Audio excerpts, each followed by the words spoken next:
हरे कृष्णा। सभी भक्तों का स्वागत करना चाहेंगे हम हमारे भगवद गीता के साप्ताहिक 11वें अध्याय के चर्चा सत्र में प्रारंभ करते हैं प्रार्थना से। प्रपन्न पारिजाताय तोत्र वेत्रैकपाणये ज्ञानमुद्राय कृष्णाय गीतामृतदुहे नमः। ओम अज्ञानतिमिरान्धस्य ज्ञानाञ्जनशलाकया चक्षुरुन्मिलितं येन तस्मै श्रीगुरवे नमः। नमः ओं विष्णुपादाय कृष्णपृष्ठाय भूतले श्रीमते भक्तिवेदान्तस्वामिन् इति नामिने। नमस्ते सारस्वते देवे गौरवाणी प्रचारिणे निर्विशेषशून्यवादी पाश्चात्यदेशतारिणे।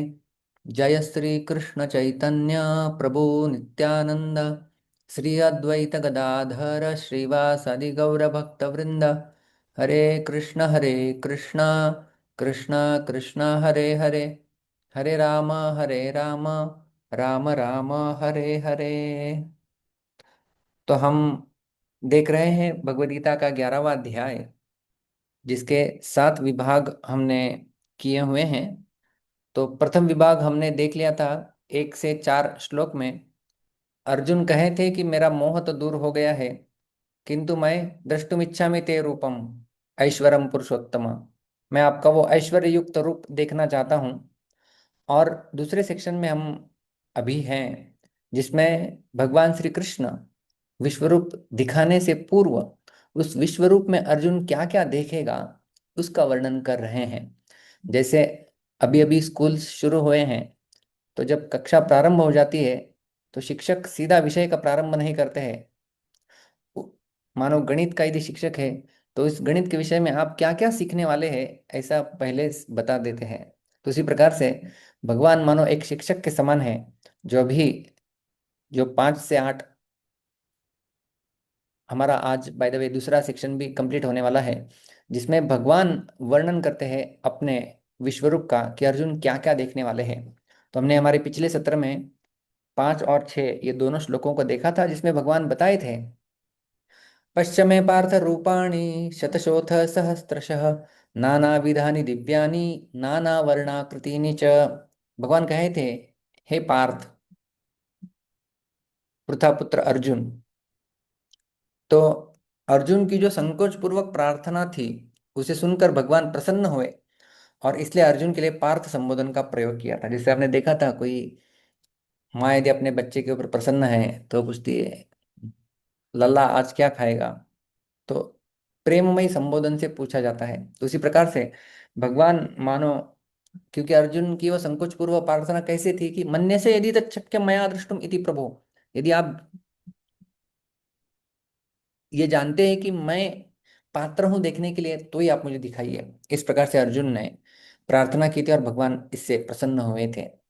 नाना विधानी नाना वर्णाकृति नीच, नाना प्रकार नाना वर्ण तथा नाना आकृति वाले।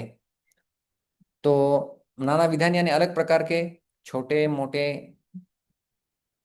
अलग अलग स्वरूपों के। नाना वर्ण हमने देखा कितने अलग अलग प्रकार ना, कोई काला पीला नीला हरा, अलग अलग वर्णों के और अलग अलग आकृति वाले।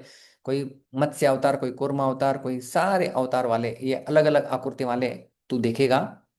और भगवान ने कहा था शतशः अथ सहस्त्रशः, सैकड़ों तथा हजारों। अर्जुन ने ते वास्तव में तीसरे श्लोक में एक ही वचन में कहा था, दृष्टुम इच्छामि ते रूपम ऐश्वरम पुरुषोत्तम। अपने आप को असमर्थ मानकर भगवान से अपना एक ऐश्वर्य रूप दिखाने की अर्जुन ने प्रार्थना की थी, और उसको भगवान की इच्छा पर छोड़ दिया था। आप दिखाना चाहते हैं तो दिखा सकते हैं। और भगवान उन्हें कहे कि एक रूप क्या, मैं आपको शतशः अथ सहस्त्रशः, सैकड़ों हजारों रूप दिखाऊंगा। तो हमने इससे निष्कर्ष निकाला था, इससे सिद्ध होता है कि भगवान की इच्छा पर छोड़ने से साधक को जो लाभ होता है वह अपनी इच्छा से अपनी बुद्धि से नहीं होता है। कारण कि मनुष्य कितनी भी विद्याएं कला कौशल सीख ले, कितने भी शास्त्र पढ़ ले, तो भी उसकी बुद्धि तुच्छ अर्थात सीमित ही रह जाती है। साधक में जितनी सरलता निर्बलता निरभिमानता इनका भाव होगा, उतना ही भगवान को वो जानेगा। अपना अभिमान यदि करेगा तो उसे अड़चन ही आएगी भगवान को जानने में। तो इस प्रकार से हमने चर्चा की थी इस श्लोक में। और भगवान ने कहा था मैं यानी मेरे दिव्यानी रूपाणी पश्य, मैं हमारे दिव्य रूपों को दिखाने जा रहा हूँ। तो दिव्य का अर्थ हमने देखा था कि भगवान का जो स्वरूप है वह सत्य चित और आनंद स्वरूप वाला है, उनको तुम देखो। तो विश्व रूप में तरह तरह के वर्ण और आकृतियों को देखने की बात कही थी 5वें श्लोक में। अभी 6ठे श्लोक में संपूर्ण देवताओं को भी देखो, ऐसी बात भगवान करते हैं। 6ठा श्लोक हमने देखा था। पश्चादित्यान वसुन रुद्रान अश्विनौ मरुतस्तथा बहुन्य दृष्ट पूर्वाणि पश्चाश्चर्याणि भारत। भगवान ने कहा था अर्जुन के लिए, हे भारत, भारत का अर्थ होता है भा अधिकरत, ज्ञान का प्रकाश में अनुरक्त। जैसे तुम गीता के ज्ञान में अनुरक्त हो, उसी प्रकार से मेरे विश्व रूप में भी उस ज्ञान का तुम अभी साक्षात दर्शन करो। इसलिए भारत शब्द का प्रयोग करते थे। और क्या क्या देखो? आदित्यान वसुन रुद्रान अश्विनों तथा मरुतः पश्च। आदित्यों को, वसुओं को, रुद्रों को तथा अश्विनी कुमारों को और मरुद गणों को भी तुम देखो। तुमने इन सब का विश्लेषण देखा था कि किस प्रकार से जो है 12 आदित्य है। ये संपूर्ण श्रीमद् भागवत के 6ठे स्कंद या अलग अलग चैप्टर्स के 6ठे स्कंद में इनके रेफरेंसेस हमने दिए थे। कश्यप मुनि और अदिति, इनके जो 12 पुत्र हुए, उन्हें 12 आदित्य कहा जाता है। इन सारे 12 आदित्यों को तुम एक जगह पर देखो। और जो नीचे मैजेंटा कलर में हमने दिया था कि गीता में इन 12 में किसमें से कौन भगवान की विभूति है, उसकी हमने चर्चा की थी। और इन 12 में उसे अलग रंग से इंगित किया गया था। तो आदित्यानाम अहम विष्णु ज्योतिषाम रविरंशुमान, 10वें अध्याय के 21वें श्लोक में भगवान ने कहा था। तो आदित्यों में मैं विष्णु हूँ। तो आदित्यों में 12 आदित्यों में एक हुए भगवान विष्णु के अवतार, जिन्हें हम लोग उरुक्रम या त्रिविक्रम नाम से जानते हैं। तो ये 12 आदित्य एक जगह देख पाएगा तू। दूसरा, जो वसु है, वसु यानी जो दक्ष प्रजापति की जो 60 कन्याएं हैं, उसमें से एक कन्या जिनका विवाह यमराज के साथ हुआ था, उनके 8 पुत्र हुए। वे 8 वसु, अष्टवसु जिन्हें कहते हैं। और उन वसुओं में अग्नि मैं हूं, ऐसा भगवान बताते हैं 10वें अध्याय के 23वें श्लोक में। ये भी हमने देखा था। 11 रुद्र हैं, उनके नाम भी श्रीमद् भागवत के 3. स्कंद में दिया गया है। और इन रुद्रों में शंकर मैं हूँ, ये भी भगवान कहे थे, वो भी हमने देखा था। उन सब 11 रुद्रों को भी तू एक जगह पर देख पाएगा। और कश्यप मुनि और अदिति, इनका एक लड़का हुआ विवस्वान। जो 12 आदित्य थे, 12 आदित्यों में पहला आदित्य उनका नाम है विवस्वान। उनका विवाह संज्ञा नाम की लड़की के साथ होता है। और उनके जुड़वा अश्विनी कुमार उत्पन्न होते हैं। इन अश्विनों कुमारों को भी देखो। और मरुतस तथा, कि कश्यप मुनि और दीति, इनके 49 पुत्र हुए जो मरुदगण, जो 6ठे स्कंद के 18वें अध्याय में इसकी विस्तार से कथा आती है। तो मरीचिर मरुताम अस्मि। तो इन 49 मरुतों में मरीचि नाम का मरुत मैं हूं, ऐसे भगवान बताए थे। और हमने यहाँ पर ये भी देखा था कि किस प्रकार से 12 आदित्य, 8 वसु, 11 रुद्र और 2 अश्विनी कुमार, ये सब मिलके 33 हो जाते हैं। और उसके साथ साथ तथा मरुत पश्चात, मरुतों उस और मरुत गणों को भी देखो।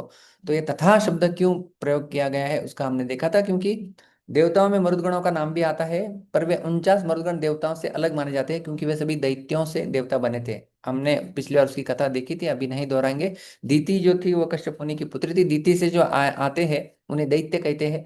हालांकि ये 49 दैत्य होने चाहिए थे, लेकिन किसी कारणवश वो देवताओं के साथ चले जाए तो ये देवता बन जाते हैं। तो ये बाकी देवताओं से अलग है। इसलिए भगवान ने भी तथा पद देकर मरुद गुणों को अलग बताया है कि तथा मरुतः। तो इन सबको 49 मरुद को भी तू देखेगा यहाँ पर। अदृष्ट पूर्वाणि बहुनी आश्चर्याणि पश्चात, जिनको पहले कभी नहीं देखा है, ऐसे बहुत से आश्चर्यजनक रूपों को भी तुम यहाँ पर देखो। तुम इतने रूपों को पहले कभी आंखों से नहीं देखा है, कानों से नहीं सुना है, मन से चिंतन नहीं किया और बुद्धि से कल्पना भी नहीं की है। इन रूपों की तरफ तुम्हारी कभी वृत्ति भी नहीं गई है। ऐसे बहुत से अदृष्ट पूर्व रूपों को तुम प्रत्यक्ष देख लो, क्या देखना चाहते हो। और हमने ये भी देखा था कि ऐसे अपार आश्चर्यों को तुम मेरे विश्व रूप में देखो, जिनका वर्णन करने में वेद मौन हो जाते हैं। जिन आश्चर्यों को देखने के लिए काल की आयु अल्प हो जाती है, और जिन आश्चर्यों को देखते हुए ब्रह्मा जी भी अपने आप को भूल जाते हैं। तो इस प्रकार से भगवान ने अपने अलग अलग रूपों में क्या क्या देखो, इसका वर्णन जो है, पहले अभी कुछ नहीं देखा, अभी तक नहीं देखा, ऐसे बहुत सारे आश्चर्यजनक रूपों को देखो, ऐसे भगवान 6ठे श्लोक में कहे। तो अर्जुन के मन में प्रश्न आया कि ठीक है भाई, इन रूपों को देखो, लेकिन इन रूपों को मैं कहाँ देखूं, कहाँ देखूं। जब ये ऐसा अर्जुन के मन में प्रश्न उपस्थित होता है, तो अर्जुन प्रश्न नहीं पूछ रहे हैं, केवल अर्जुन का मनोभाव ऐसा है कि इन रूपों को कहाँ देखूं। तो भगवान 7वें श्लोक में बताते हैं कहाँ देखूं। इहैकस्तं जगत्कृत्स्नं पश्चाद्य सचराचरं मम देहे गुडाकेश यच्चान्यद् द्रष्टुमिच्छसि।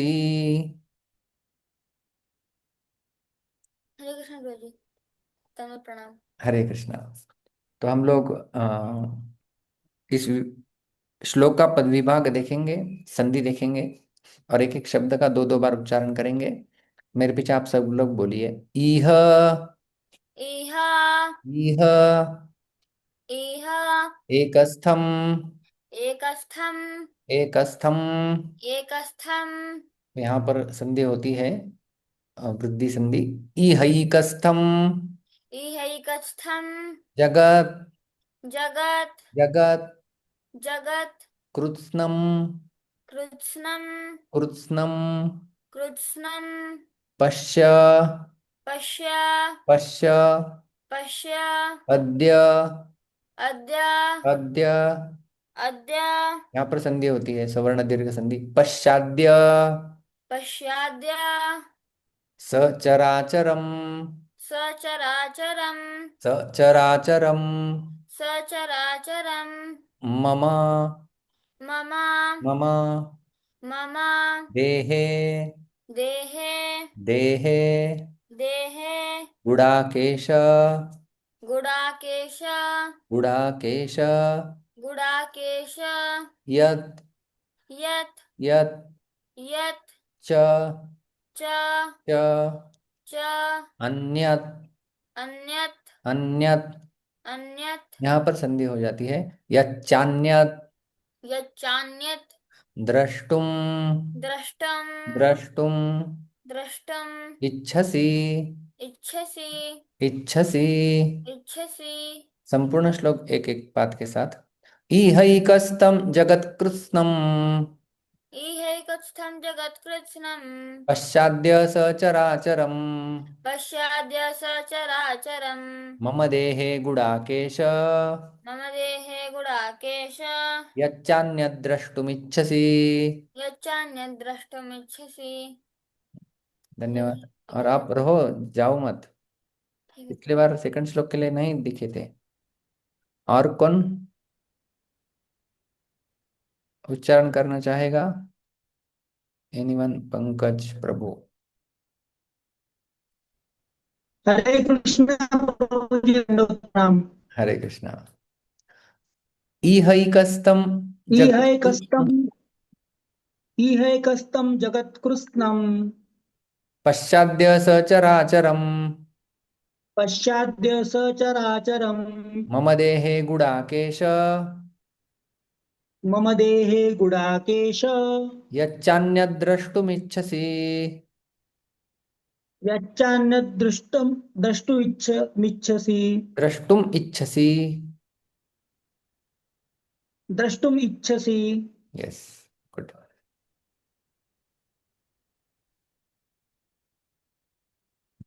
मीना माता जी। प्रभु जी पंचांग प्रणाम। ये कस्तं जगत्कृत्सं पश्चात्यं च सचराचरं मम देहे गुडाकेश यच्चान्यं द्रष्टुमिच्छसि। Very good. तो आगे बढ़ते हैं। इस श्लोक का अन्वय हम लोग देखेंगे।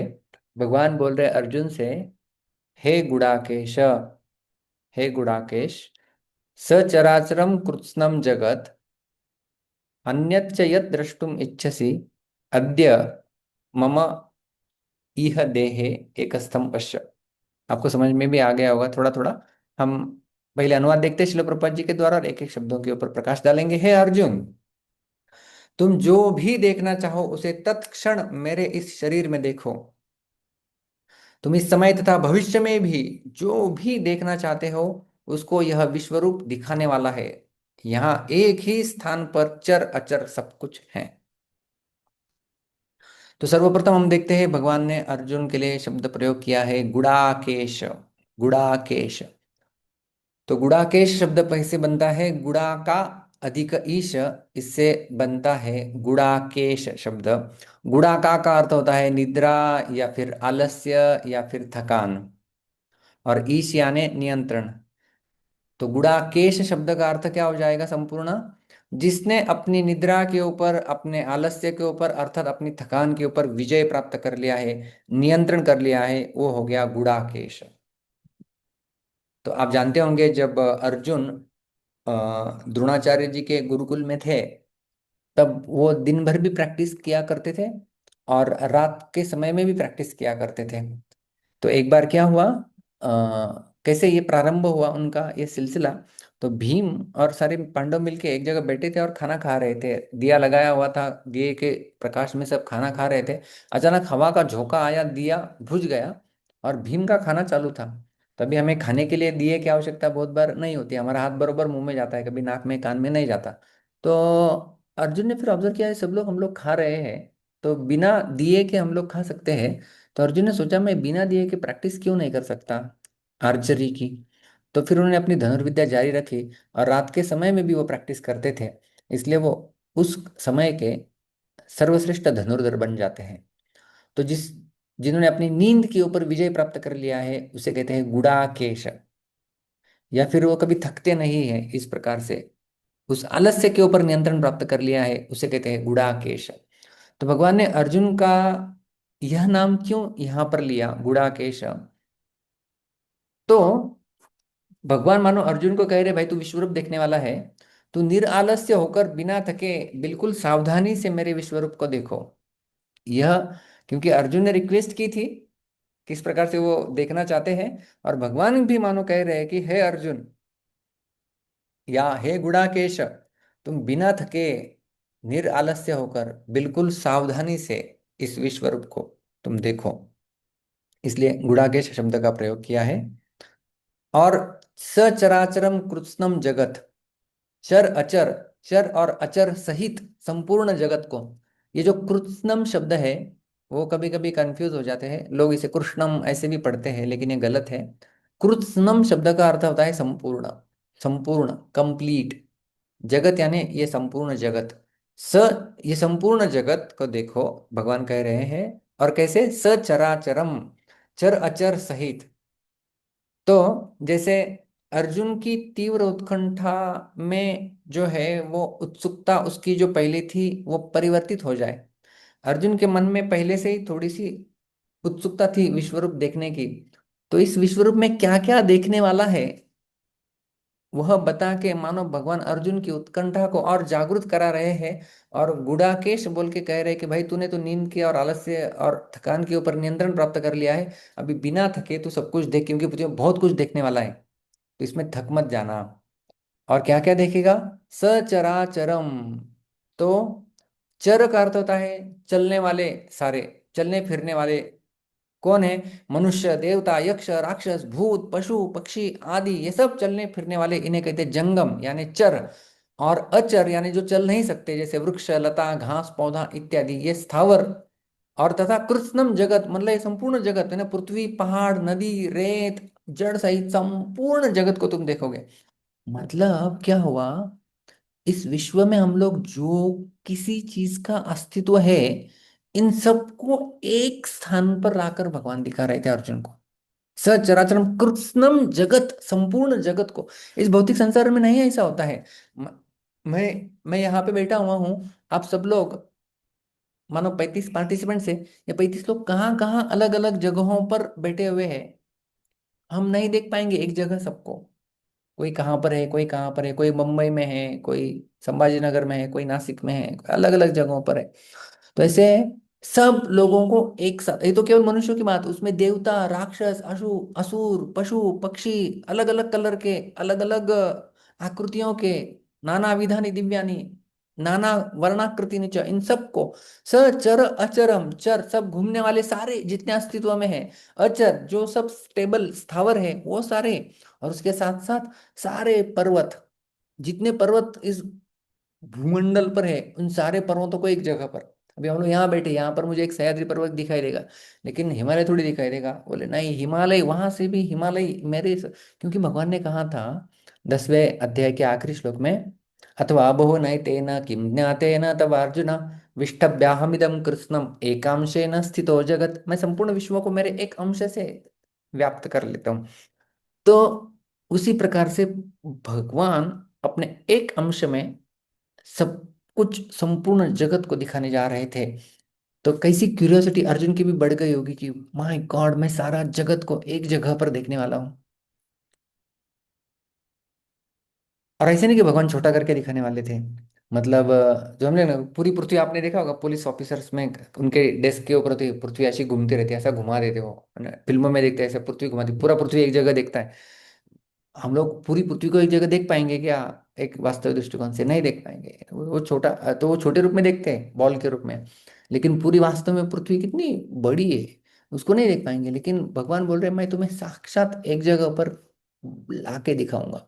कृत्स्नम जगत, संपूर्ण जगत को तुम देख सकते हैं। सचर अचरम, जितने चर यूनिया, पूरी 84 लाख यूनिया तो एक साथ देखेगा। कल्पना कीजिए 84 लाख यूनियों को एक साथ देखना, मतलब कितनी बड़ी बात हो जाती है। सब सब देखेगा बोला। और केवल उतना ही नहीं, यच्चान्य द्रष्टुम इच्छसि, मैं तो तुझे 84 लाख यूनिया चर अचर संपूर्ण जगत दिखाएंगा। इसके अच्छा यत यानी जो भी, अन्यत यानी और कुछ, च और द्रष्टुम इच्छसि जो कुछ और देखना चाहता है, और कुछ देखना चाहता है मतलब अर्जुन के मन में यदि समझो भूतकाल में किसी को कुछ देखना होगा, ये पिछले जन्म में कौन था वो भी देख सकता है, ये अगले जन्म में कहाँ जाने वाला है वो भी देख सकता है। पूरा भूतकाल, वर्तमान काल, भविष्य काल सब कुछ देख सकता है।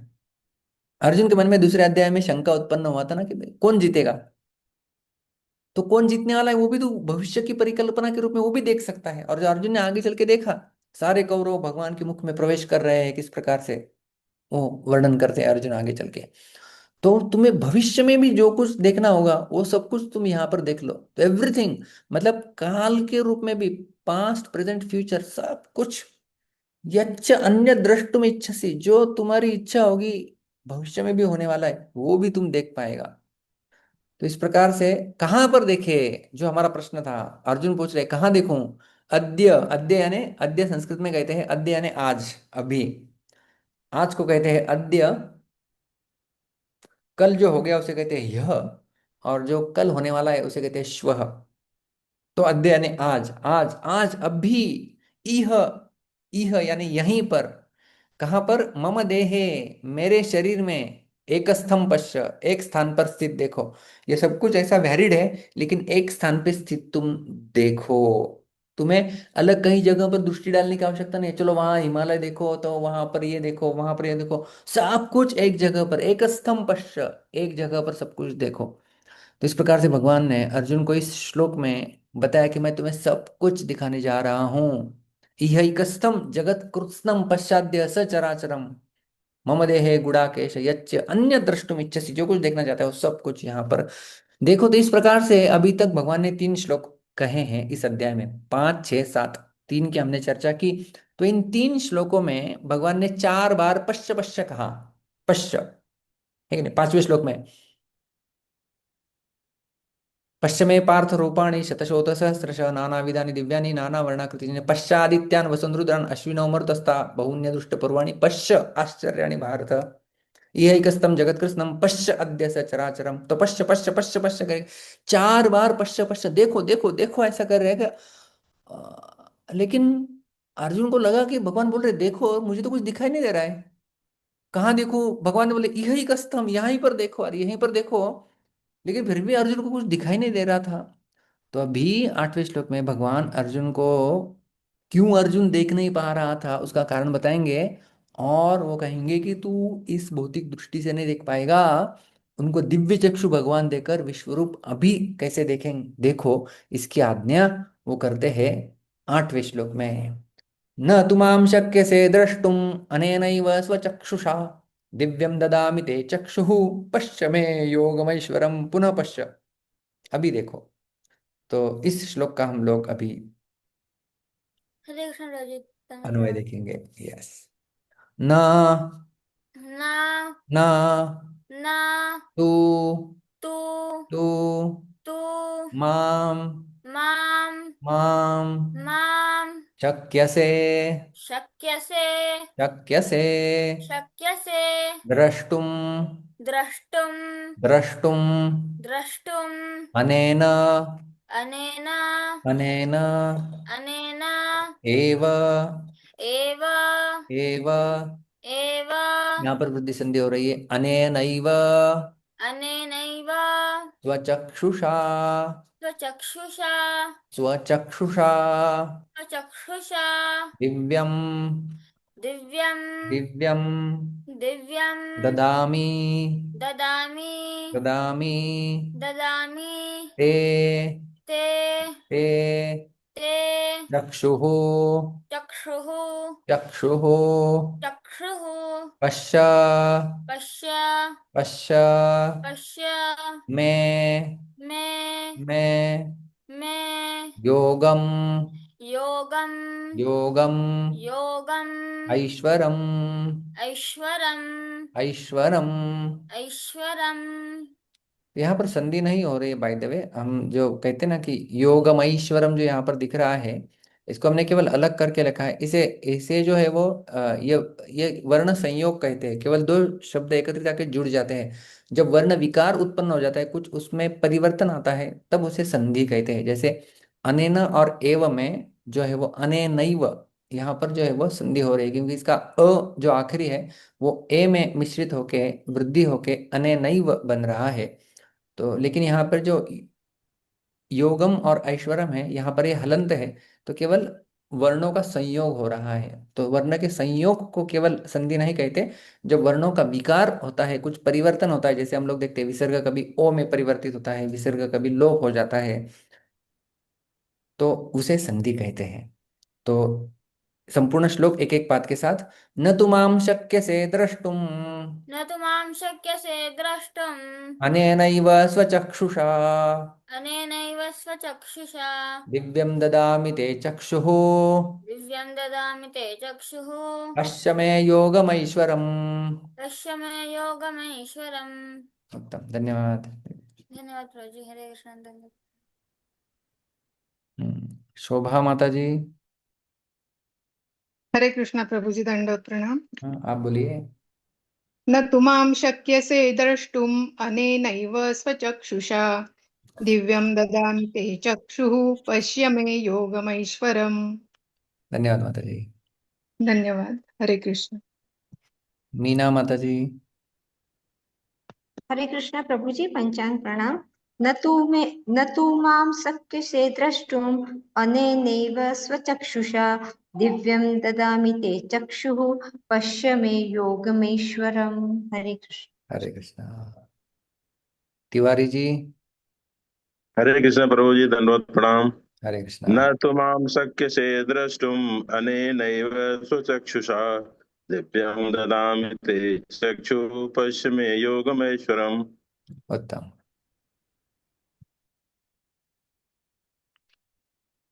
तो आगे बढ़ते हैं, देखते हैं इस श्लोक का अन्वय। ये भी आसान सुंदर श्लोक है। अनेन स्वचक्षुषा एव तु माम द्रष्टुम न शक्यसे ते दिव्यम चक्षुः ददामि मे ऐश्वरम योगम पश्य।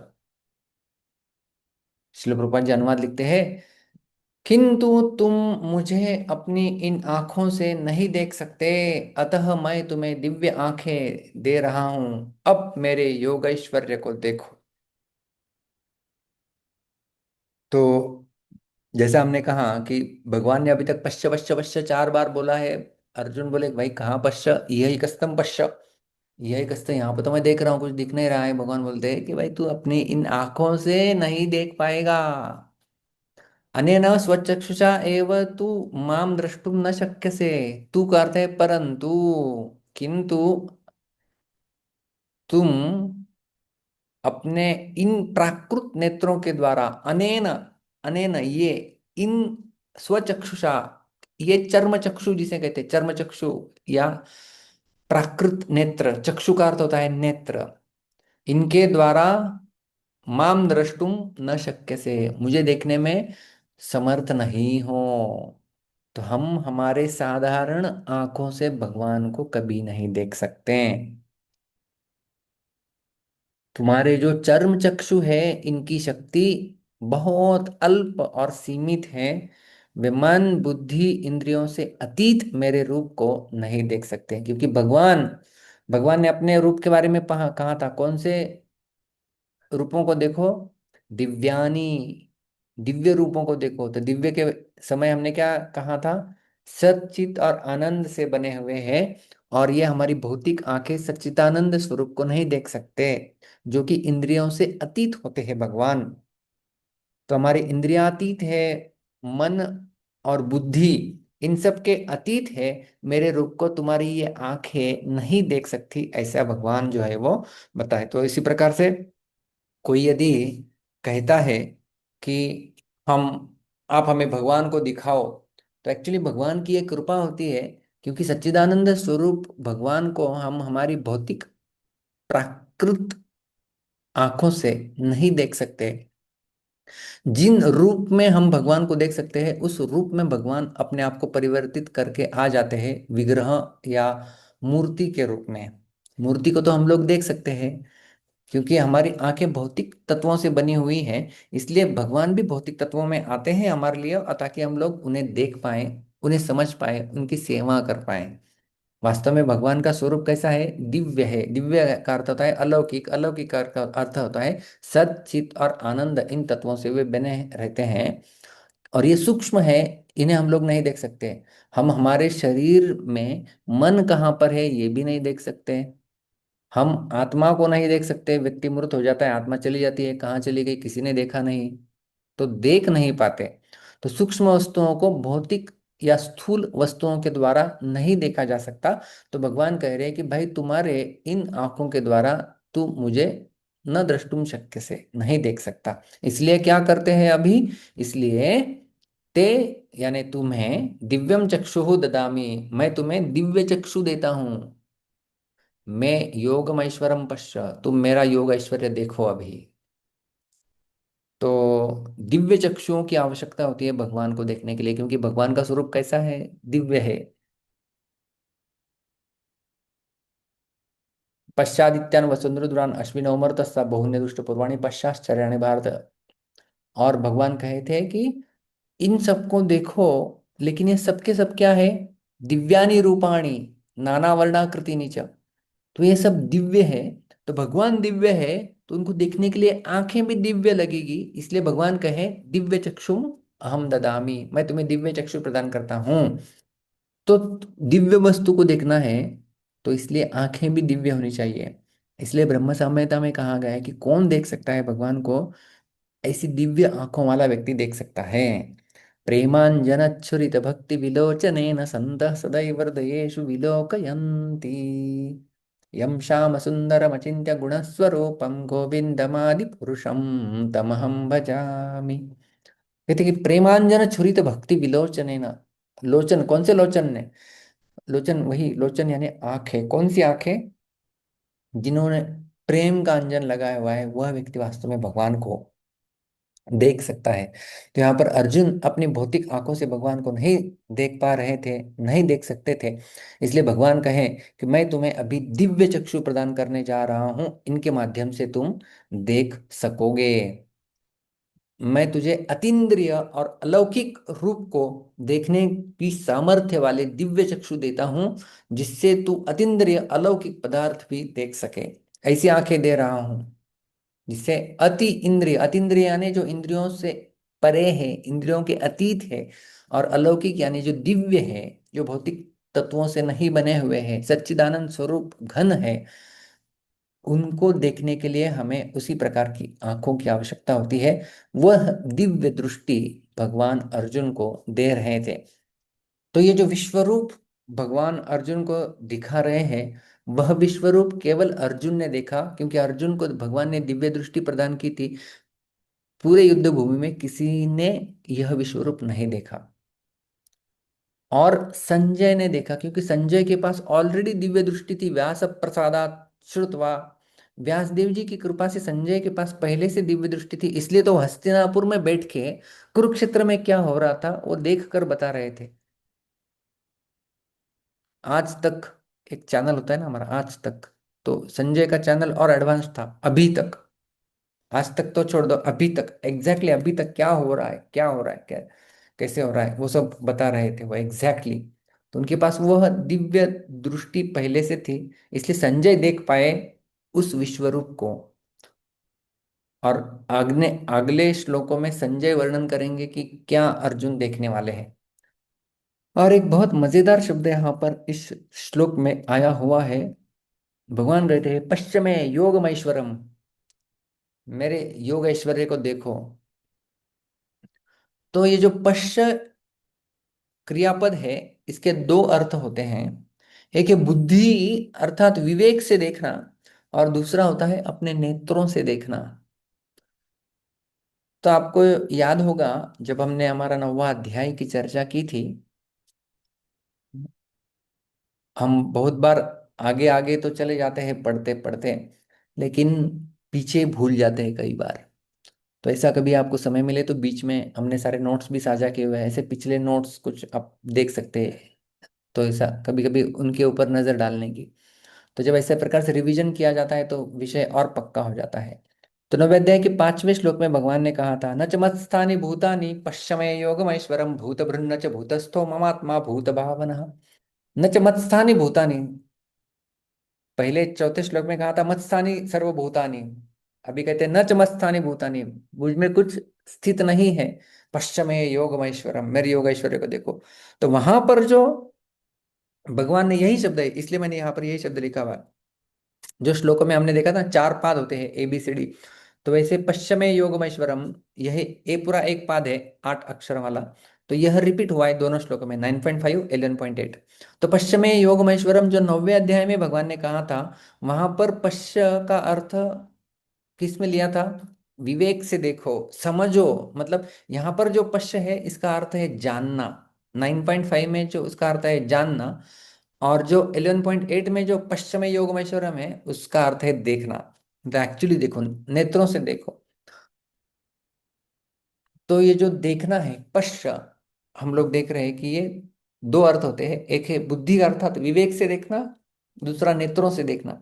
बुद्धि से देखना मतलब वो समझना, एक्चुअली उसको समझना, सिद्धांत के तौर पे समझना। न च मत्स्थानि भूतानि पश्चिमे योगमैश्वरम, तो वहां पर योगेश्वरी वाला रूप नहीं दिखा रहे थे भगवान, लेकिन अर्जुन को बुद्धि के द्वारा देखने की बात कर रहे थे।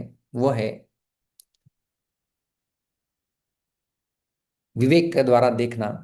और अभी भगवान उसको प्रत्यक्ष रूप से अपने आंखों के सामने देखने की बात कर रही थी, वो है नेत्रों से देखना आज के श्लोक में।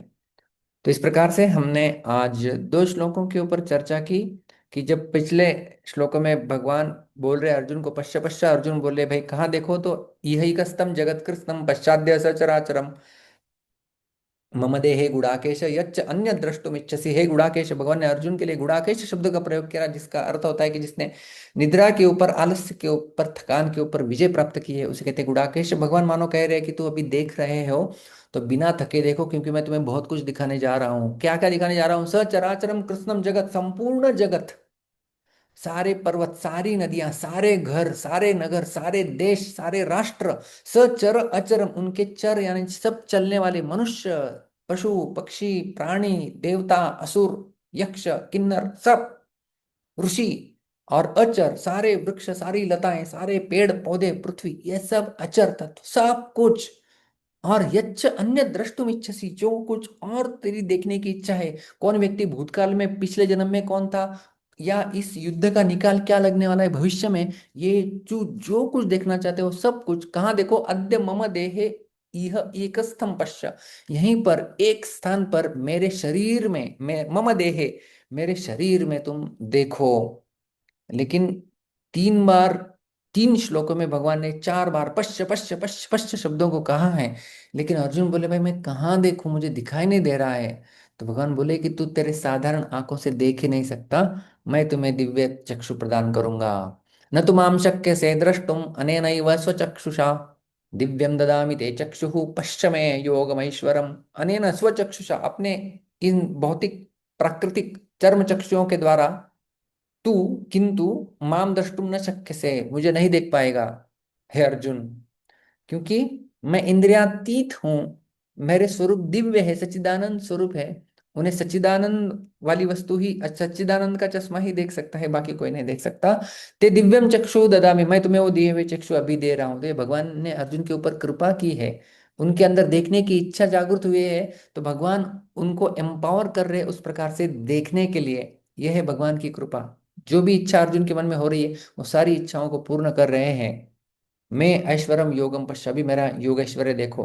तो ये जो लास्ट वाला पाद है इस श्लोक का 11.8 का, पश्चिम योगम ऐश्वरम, वह 9.5 में भी आता है एग्जैक्टली। न च मत्स्थानि भूतानि पश्चिम योगम ऐश्वरम, लेकिन वहां पर जो आया हुआ है 9वें अध्याय में, वहां पर जानने के दृष्टि से आया है, इसे तुम जानो। तो पश्च ये क्रियापद है, जिसके दो अर्थ होते हैं, एक तो विवेक या बुद्धि से समझना, और दूसरा है नेत्रों से देखना। तो जो 9वें अध्याय में बात हुई थी वो विवेक से समझने की बात की गई थी, और इस श्लोक में जो बात हो रही है वो नेत्रों से वास्तव में देखने की बात हो रही है। तो इस प्रकार से भगवान ने अभी अर्जुन को दिव्य दृष्टि प्रदान की है, जिसके माध्यम से वो देखें। और जो रूप उन्होंने दिखाया है, या जो रूप अर्जुन ने अभी देखा हुआ है, वो सर्वप्रथम संजय देख रहे हैं। और संजय उस रूप में, विश्व रूप में क्या क्या अर्जुन ने देखा, इसका वर्णन अभी संजय करने वाले हैं धृतराष्ट्र के सामने। तो इस विश्व रूप में अर्जुन ने क्या क्या अभी देखा, तो सर्वप्रथम भगवान ने बताया कि तुम क्या क्या देखोगे 4 श्लोकों में, वो हमने देखा। इसके पश्चात अभी संजय बताएंगे अर्जुन ने क्या क्या देखा, और उसके बाद अर्जुन बताएंगे मैं क्या देख रहा हूं। तो ये सब हमें जो है वो मिलेगा। तो संजय क्या क्या देख रहे हैं इस विश्व रूप में, इसकी चर्चा हम करेंगे हमारे अगले सत्र में। तब तक के लिए बहुत बहुत धन्यवाद। हरे कृष्ण। ग्रंथराज श्रीमद् भागवत गीता की जय, श्रील प्रभुपाद की जय।